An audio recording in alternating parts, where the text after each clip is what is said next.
এটাই বাস্তব, এই দুনিয়াতে থাকতে পারবো না এটাই বাস্তব, এই দুনিয়া থাকারও জায়গা না। দেখেন এই যে যারা গ্রাম থেকে শহরে আসছে চাকরি বাকরি করার জন্য, এখানে স্থানীয় মানুষ আছেন, পাশাপাশি কিছু মানুষ আছেন যারা বিভিন্ন জেলা থেকে এই এলাকায় আইসা চাকরি বাকরি করে এখান থেকে টাকা পয়সা নিয়ে গ্রামে আনন্দ উল্লাস বা একটু ভালো জীবন কাটানোর জন্য চিন্তা ভাবনা, কিন্তু এখানে থাকার জন্য আসেন নাই। যদি বলা হয় ভাই টাকা পয়সা তো অনেক কামাইতেছেন, একটু জায়গা কিনা বাড়ি করেন, কই ভাই এই জায়গায় থাকার জন্য আসিনি, এখানে কিছু কামানোর জন্য আসছি।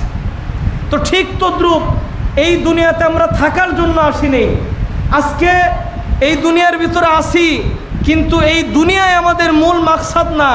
এই দুনিয়ার চেয়ে হাজার সুন্দর, হাজার গুণে সুন্দর আমার জান্নাত আমার জন্য অপেক্ষা করতেছে। সুবহানাল্লাহ। এই গাজীপুরে আসছি টাকা পয়সা ইনকাম করার জন্য, কিন্তু এই গাজীপুরের চেয়ে আমার গ্রামের বাড়িতে আমার আনন্দ, আমার ওখানের পরিবেশ সব কিছু আমার নিজের কাছে ভালো, ঠিক কিনা?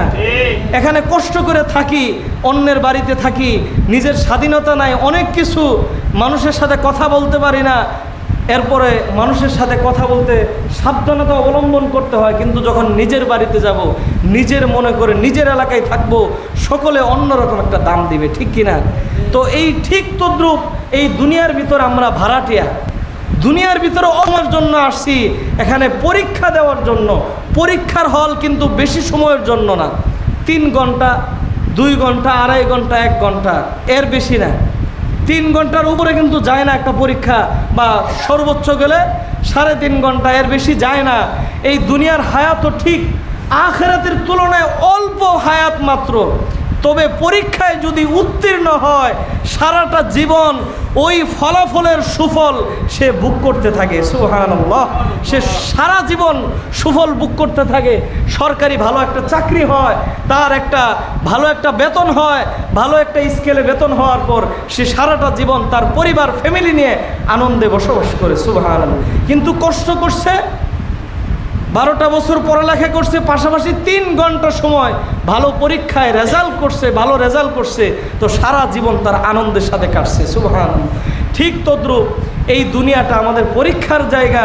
এখানে মাত্র অল্প সময়, 3 ঘন্টা 4 ঘন্টা সময় কষ্ট করব, যদি করতে পারি পরকাল যেটা আমাদের বাড়ি, হযরত আদম আলাইহিস সালাতু ওয়াস সালাম উনি মূল বাড়ি যেটা, ওই মূল বাড়ির নাম কি বলেন তো দেখি?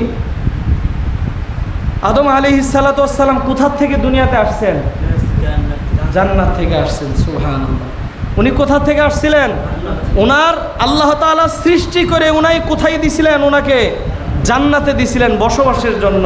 ওনাকে পাশাপাশি ওনার স্ত্রী দান করেছিলেন, জান্নাতে 2 জন একসাথে আরামে এসেছিলেন।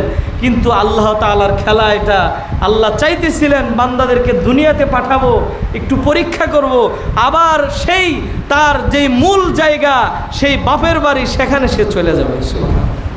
আমাদের যেই গ্রামে বিটা বাড়ি সব কিছু রাইখা চলে আসছি, আমার আত্মীয় স্বজন সব কিছু ওখানেই আছে, আমি এখানে সামান্য সময়ের জন্য কষ্ট করতে আসছি।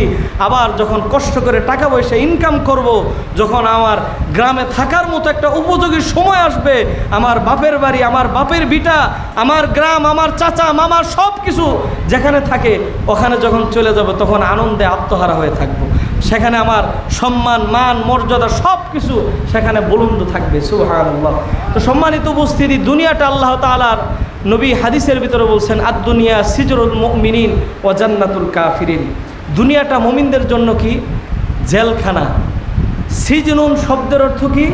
জেলখানা।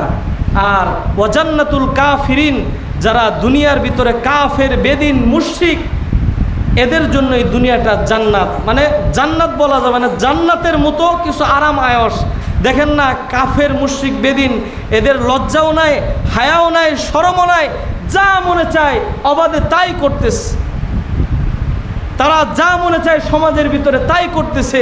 এদের লজ্জা, হায়া দুনিয়ার ভিতর কিচ্ছু নাই, এদের সামাজিকতা নাই, এদের ভিতরে যে একটা সামাজিকতা আমাদের ভিতরে আছে, এই জিনিসটা তাদের ভিতরে নাই।